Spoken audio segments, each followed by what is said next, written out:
Kita ke sorotan kedua, saudara, karena melaporkan kasus pembunuhan berujung jadi tersangka.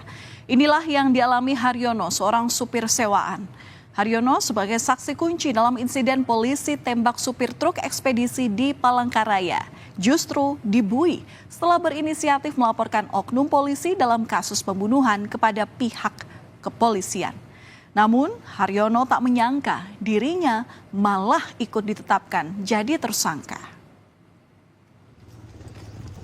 Istri Haryono tak terima atas penetapan suaminya sebagai tersangka.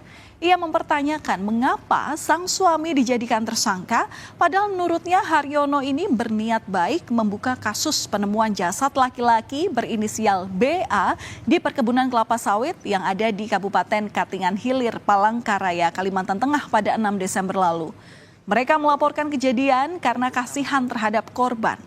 Istri Haryono keberatan lantaran sejak awal suaminya justru terjebak keadaan atau terseret kasus pembunuhan supir ekspedisi yang dilakukan oleh Brigadir Anton Kurniawan yang juga sudah ditetapkan jadi tersangka. Dengan masalah ini, aku terpukul, Mas. Niat kita melapor, kita ingin membuka kebenaran.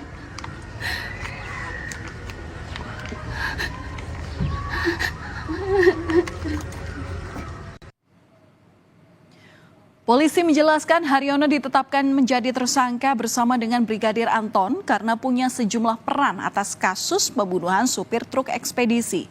Apalagi supir taksi online Haryono dan Brigadir Anton diketahui sudah saling kenal lebih dari 1 bulan. Sehingga pertemuan antara keduanya disimpulkan tidak terjadi secara kebetulan.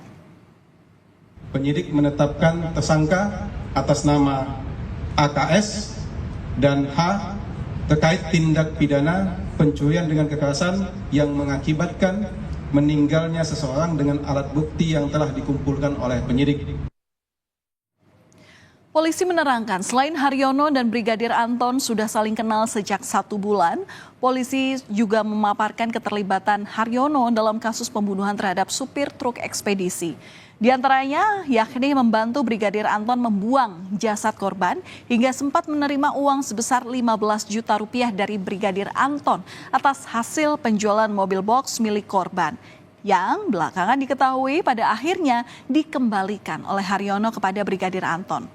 Istri Haryono menerangkan saat peristiwa penembakan hingga hilangnya nyawa korban, suaminya dalam keadaan sangat tertekan, bahkan syok dan tak berani melawan Brigadir Anton.